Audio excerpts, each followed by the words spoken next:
Hello అన్న, మీ పేరు? నా పేరు యూనుస్ ఖాన్ అండి. యూనుస్ ఖాన్. ఏపీలో ఎలక్షన్స్ వస్తున్నాయి కదా, ఈసారి ఏ పార్టీ అధికారంలోకి వచ్చే అవకాశం కనిపిస్తుంది ఆంధ్రాలో? సీఎం జగన్ రావత్. ఎందుకని? ఆయన సంక్షేమ పథకాలు అట్టా ఉన్నాయి. ఆ సంక్షేమ పథకాల వల్ల ప్రజలు అంటే సోమర్థనంగా ఫీల్ అవుతున్నారు. ఇంకోటి ఏంటంటే ఆ సంక్షేమ పథకాలు ఇవ్వడం వల్ల ఎక్కువగా ప్రజల మీద అత్యధిక భారం పడుతుంది కదా. ఎవరి మీద పడట్లేదండి, అవి అన్ని పబ్లిసిటీ వాళ్ళు చేసుకుంటున్నారు. ఎవరి మీద భారం పడట్లా. వాళ్ళు సంక్షేమ పథకాలు అందరికి అందుతున్నాయా? మందికి అంటే వాళ్ళ పార్టీ వాళ్ళకి కొంతమందికి అందుతున్నాయి అంటున్నారు కొంతమంది. లేదండి, అసలు పార్టీ చూడను, కులం చూడను, మతం చూడను అన్నాడు ఆయన. ఒకటే మాట ఆయన చెప్పింది, ఒకటే మాట, అదే మాట మీద ఉన్నాడు ఇప్పుడు దాకా. మరి చంద్రబాబు నాయుడు గారు ఈసారి రాబోయే ఎన్నికల్లో విజయం సాధిస్తారని చాలా టాక్ ఉంది బయట. 150 సీట్లు కొట్టుతారు ఈసారి టీడీపీ వాళ్ళు అంటున్నారు. దాని గురించి ఏమంటారు? 150 సీట్లు తీసుకోవడం అంటే సింగిల్గా రమ్మనండి, సింగిల్గా తీసుకోలేరు. ఈయనొక్కడే సింగిల్. అంటే డబల్గా వస్తే భయపడుతున్నారా జగన్మోహన్ రెడ్డి గారు? వాళ్ళిద్దరు కలిసి రావడం ఏమీ లేదు ఆయనకి. ఆయన చేసిన పనులు, ఆయన చేసిన అమ్మఒడి కానీ, రైతు భరోసా, ఆర్బీకే కానీ, నాడు నేడు కానీ, ఏదైనా అసలు ఒక్క విషయంలో చెప్పాలంటే ఆయన చెప్పిన హై లెవెల్లో అదే ఆయన ధైర్యం. దాన్ని బట్టి ఇక ఎగ్జిబిషన్ వేసుకుంటే ఆయనే నెక్స్ట్ సీఎం. జగన్మోహన్ రెడ్డి అంటే గుర్తొచ్చి సంక్షేమ పథకాలన్న. సంక్షేమ పథకాలు ఎవరికైనా ఎక్కడైనా సరే సంక్షేమ పథకాలు ఇవ్వడం వల్ల ప్రజల మీద భారం పడుతుంది కదా, రేట్లు అన్నీ పెరిగిపోతాయి. ఉచితంగా తీసుకుంటే అది కనిపించట్లేదు ఎవరికి ప్రజలకి. అప్పుడు వాళ్ళు ఉన్నప్పుడు ఏమి లేదు, కానీ వీళ్ళు ఏమి వేయలేదుగా. అప్పుడు చంద్రబాబు గారి హయాంలో ఏమి వేయలేదుగా.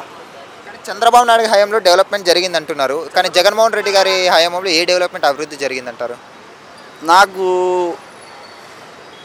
ఒక అమ్మఒడి, ఆర్బీకే, రోడ్లు ఇవన్నీ చాలా ఉన్నాయి.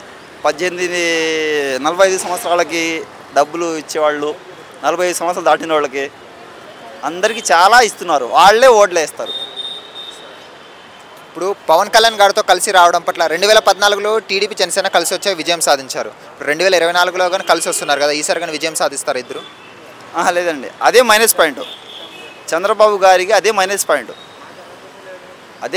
పాయింట్. ఆయనతో కలిసి రాకుండా సింగిల్గా వస్తే ఏదో మొన్న కూడా కలిశారు, ఇప్పుడు కూడా కలుస్తున్నారు. జనాలు నమ్మరు, జనాలు చాలా క్లారిటీగా ఉన్నారు ఇప్పుడు. వైఎస్ షర్మిల గారి ఎంట్రీ ద్వారా ఏ పార్టీకి నష్టం జరిగే అవకాశం ఉంది ఆంధ్రాలో? ఎవ్వరికీ ఉండదండి, ఎవ్వరికీ ఉండదు. వీళ్ళు ఏంటంటే ఇది ట్రెండింగ్ గేమ్ ద్వారా మళ్ళీ వైఎస్ షర్మిల గారు జగన్మోహన్ రెడ్డి గారు కలిస్తే కొంతమంది కలిస్తే కదా అంటే వాళ్ళిద్దరూ స్ట్రాటజీ ప్లే చేస్తున్నారా అని వాళ్ళు అనుకుంటున్నారు. కలిస్తే ఒక్క క్లారిటీ చెప్పండి, కలిస్తే ఎందుకు కలవాలి? ఏ పార్టీకి అయితే వ్యతిరేకించి జగన్మోహన్ రెడ్డి గారు వేరే పార్టీ పెట్టారు, కాంగ్రెస్ నుండి బయటకు వచ్చి, మరి ఆ పార్టీతో ఎలా కలుస్తారు? ఇక్కడే పోటీ చేయవచ్చు టీఎస్లో, తెలంగాణలో. అది ఆమె వ్యక్తిగతం కదా, ఆయనది కూడా ఆయన వ్యక్తిగతం కదా అది. ఇప్పుడు ఏందో వీళ్ళు క్లారిటీగా చెప్పుకుంటే సరిపోయిందా? మనకు కూడా క్లారిటీ అనేది ఉండిద్ది. ఇక మీ అభిప్రాయం? ఇప్పుడు మరి అయితే జగన్మోహన్ రెడ్డి గారే వస్తారంటారు ఏపీకి కంపల్సరీ. థ్యాంక్స్ అన్న. హాయ్ ఫ్రెండ్స్, మా ఫ్యూచర్ టుడే ఛానల్ చూస్తున్నందుకు చాలా థ్యాంక్స్. మరిన్ని లేటెస్ట్ వీడియోస్ కోసం వెంటనే సబ్స్క్రైబ్ చేయండి. అలాగే ఈ బెల్ని కూడా రింగ్ చేసేయండి. మా లేటెస్ట్ వీడియోస్ నోటిఫికేషన్స్ అన్నీ మీ మొబైల్లో వస్తాయి. మా వీడియోస్ మీకు నచ్చితే లైక్ చేయండి, షేర్ చేయండి, నచ్చకపోతే కామెంట్ చేయండి.